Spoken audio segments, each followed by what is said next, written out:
This website is the Ohio Department of Education. It is your best friend, okay? If you're trying to become a licensed teacher in Ohio, or if you want to track your licensure in Ohio, or if you want to know about what the standards are that you have to be teaching to, or if you want to know how you are evaluated as a teacher, it is all right here. So you really ought to become familiar with this. You can find it anywhere from anywhere by clicking on, by Googling Ohio Department of Education. That's all you've got to do, and this screen pops up. Now, the next screen that's going to be important for what we do today is that one that says Teachers, right there in those little breadcrumbs across the top.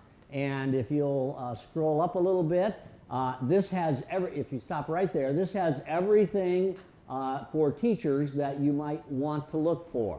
I can't see this very well, but all right. Educator conduct, very important. You need to know how to behave as an educator.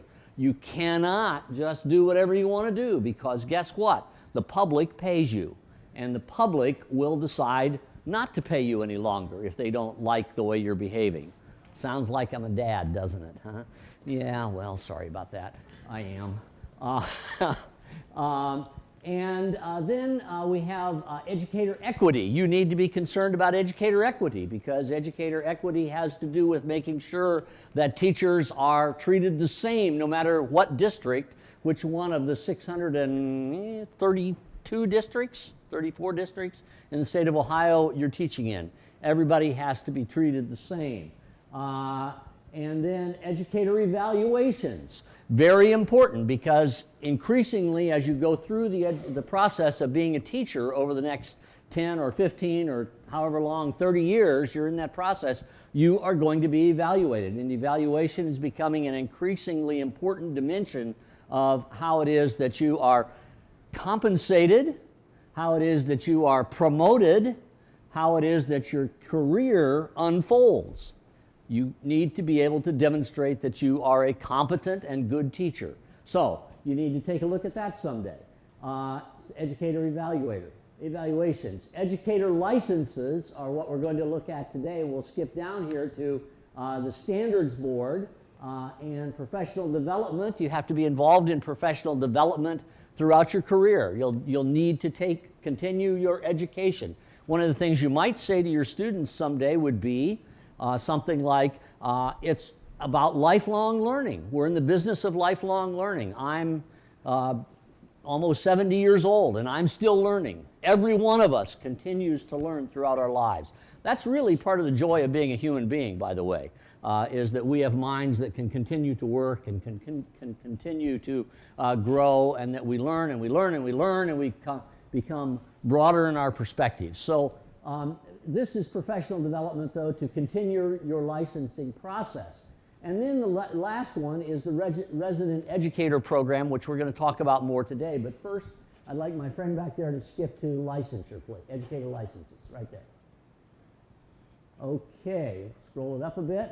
And you're going to see that we have topics that are preparing for a license, applying for a license, renewing a license, specific thing about teachers, and then substitute teachers, administrators, pupil services, alternative teachers and administrators, coaches, educational aides and student monitors, non-public teachers and administrators, and it goes on and on and on. Out-of-state applicants, adult education teachers, career tech, so on and so forth. You can find out anything you want to about licensure for teachers. There's a similar page for administrators, should you aspire to be an administrator. How many of you want to be a principal someday? Huh? All right, we got a few here. How about superintendent of schools in a district, a school district superintendent? Not for you?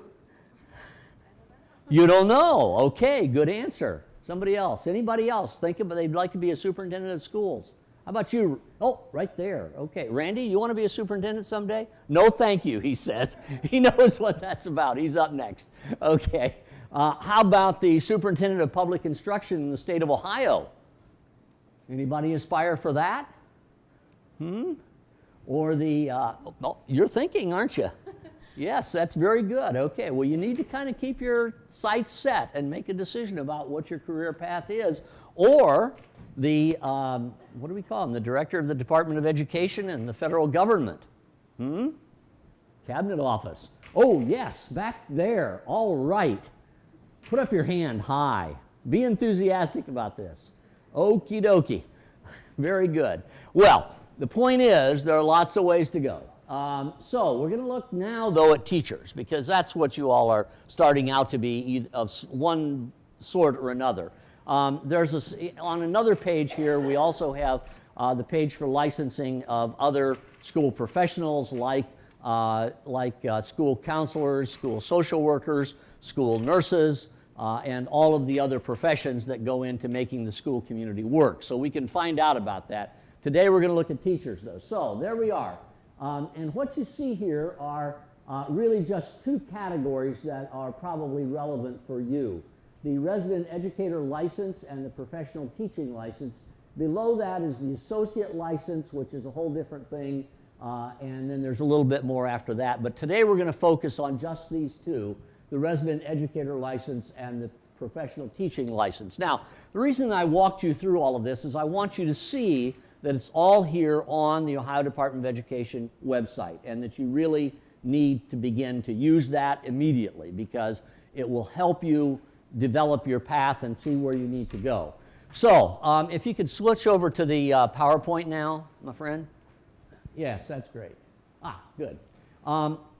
This gives you the department website right there, ode.state.oh.us. That would be state.ohio.us, okay? ODE. I think if you just Google ODE, you'll actually get that. So you don't really have to know the whole site. And it is, in fact, a wonderful thing, and you want to click on the, can I click this thing from back here? Oh, I can. Look at that. Okay. You want to click on the teacher licensure thing, and then you will go to these four offices, the Office of Educator Licensure, Office of Educator Equity and Talent, the Office of Educator Effectiveness, and of Professional Conduct. So this is evaluation. This is, you don't want to go there. You want to stay away from this one, except to find out what it's good to do and not do. Equity and talent is distribution of people's abilities around the districts and in their districts. So educator licensure, when you go there, you're going to see, and this we just saw in there, you're going to see that we have actually two areas of licensure that are identified on this page. One is the resident educator and one is the professional educator. We also have a senior professional educator and a lead professional educator. These two categories are not relevant to you right now. You can learn about them later on, but they're something to aspire to. When you're finished with the first two levels of licensure, you're not finished because you have something else to aspire to. You can be finished if you want to be, but there is a place to go. In 2009, Governor Strickland signed House Bill number 1, I believe it was, and this was the law that created this new licensure law, that established this new licensure process in the state of Ohio. So it's very new. It was first implemented in 2011, so the first class of people, because the first step, the resident educator part, takes 4 years to get through. The first class is not yet finished. They've got another year to go. They started in 2011. And let's see. We said that. I feel like I skipped something. No, I guess I didn't. It encompasses the formative assessment system of Ohio. Now, we won't get into the detail of that, but what it is, and the way to look at this, is that this is not just another set of hoops for you to jump through. I mean, you do have to jump through them, and they are hoops. But in fact, the whole system is designed to help you have a positive and successful entry into the education professions. Let me say that again. It's designed to help you have a positive and successful entry into becoming a teacher in your first years. JP, you were a teacher for 17 years, something like that? 14 years. I always say 17, don't I? You were a teacher for, it felt like 17. You were a teacher for 14 years. What was the hardest year of your teaching? The first year. The first year. You can ask that of any teacher anywhere, and they will tell you that the toughest year is the first year. And why was that? You have to write all your lesson plans, figure out classroom management, learn the school, learn who you need to talk to. It takes about 3 years to really kind of get into the swing of things where Right. you're not doing it. You're like, okay, I think I've got a decent handle on this. Yeah. Okay. So we have this 4-year resident educator program to help you through those first 3 years and one more if you need it. Okay. So you have 4 years to get through all of this. I'm overwhelmed by buttons I have to push here. Let's see here. So let's take a look at what the resident educator license is. It's a 4-year license, number one, okay? A 4-year license. It is non-renewable. Non-renewable. That means you only get it one time. You get one shot at it, okay? But it lasts for 4 years. And it is portable. Now what that means is that if you take a job, say in Columbus City Schools, and then you get a job say in Bowling Green School District, you take your license with you and everything that you've done goes with you. It's a portfolio kind of process. So you build your portfolio, you pick it up, and you go wherever you go in the state of Ohio. You can take your portfolio with you. So you don't have to repeat, unlike we do to our children sometimes when we have them move from one school district to another, you know, and they end up being behind or ahead and they have to repeat or they have to, you know, run fast to get caught up, whatever. That doesn't work that way with the teacher license. It's not supposed to work that way with kids either. So it's 4 years, non-renewable, portable. 2 years of mentoring, 2 years of mentoring. Now what does that mean? It means that you're assigned to a top educator, a person who really understands what the whole process is all about in your grade level or your subject matter, wherever you are. You're assigned to that person, or that person is assigned to you. They're given release time to actually work with you. So they hold your hand through those first 2 years. There's somebody there that you can call on for whatever, classroom management, content, parent relationships, out-of-school relationships, how to teach, how to use the conjunction and, if you want to know about that, how to teach the student's first exposure to fractions, if you're teaching math in elementary school, whatever. That person is there for you, to mentor you, to help you, and to carry you forward. Now that's really great. You know, you don't go into a school without someone who is there to actually guide you through the process, introducing you to teachers and rules in the school, everything you need to know. So that is there to help and support you. Then you have a year of building a portfolio. So the first 2 years are getting your feet firmly planted in the classroom and knowing what to do. And then the 3rd year is building a portfolio. Now, what's a portfolio? Well, it's a compendium of everything that you have done, all of the best practices that you have discovered or that you are using, what you do in the classroom, what you do outside of the classroom related to education and so forth. You put your portfolio together and then you have an entire year of assessment focused on individual improvement. So this is not just, you know, pass-fail. This is not just you're either going to make it or break it. You're either going to be in as a teacher or you're going to be out as a teacher. That's not what it's about. This program is designed to help you become a better teacher. So it's just like being in a classroom here, sort of. It is designed to give you encouragement and give you the skills that you need to become an excellent professional educator. So this is what you'll be doing in those first 4 years, and all of it is directed toward providing support to ensure your success. We don't want to have failures. We want to have successes. Just like in this class, We want every one of you to have the best experience you can possibly have. Probably doesn't work all the time. Maybe it never works ever. I don't know. But the fact is, our goal is for every one of you to have the best experience that you can have.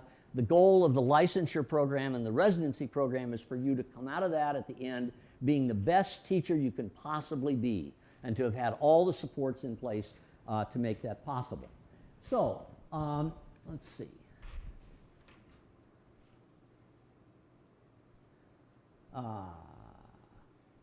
Yeah, I think I'm going to stop there because anybody have any questions? Let's have some questions if you have it about this process. Yeah. For the mentoring, is it something that like once you've like gotten a job through that school district, then like I don't know, does the mentoring start like over the summer with like setting up lesson plans, or is that something? I'm not sure about that, but the mentoring is related specifically to your school district.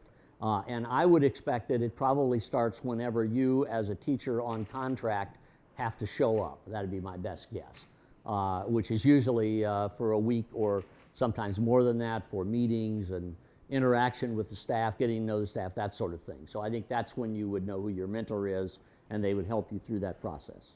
Okay? The mentors are all approved through the ODE. Anybody else? Another question? Good question. This is a lot like what's the other residency program that you might have heard of? Huh? Yeah, medical, doctor. Doctors go through residency, and this is very much an attempt to prepare educators in the same way that we prepare physicians. Because in fact, teaching is like rocket science. It is. It is. There are things to be known. There's a lot to be learned. There's stuff to be known about how people learn, about how people teach, about what happens when things from the outside impinge on a student's education, impinge on their school life.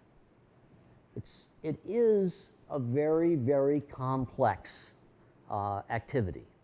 Anybody else have a question? Yeah. I didn't hear. When the teacher is still working on their portfolio that third year, doesn't that not give them a lot of time to actually work with their students? Like those are pulling at each other and taking time away from the students, and the teacher is going to be on bettering themselves.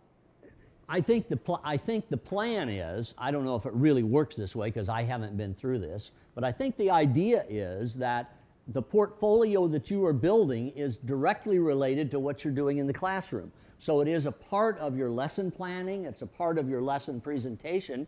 Probably there is some time in stepping back from your portfolio and viewing how and what you've done, but in fact that makes you a better teacher. So in fact, during that 1 year may take more time. I'm not saying that it doesn't take more time, but it's all related to what you're doing in the classroom. It's a portfolio about how you teach your class and what you do. Okay? Anybody else? Question? How many of you think you'd like to be involved as a resident educator? Does this sound like a good thing to do? Or do you just want to be dumped into the classroom? Huh? Who wants to be dumped into the classroom? How many people want to do something like a residency where you've got somebody to hold your hand and, yeah, right. It's a good thing. It's a good thing. It really is. Very positive. So, well, thank you very much and good luck.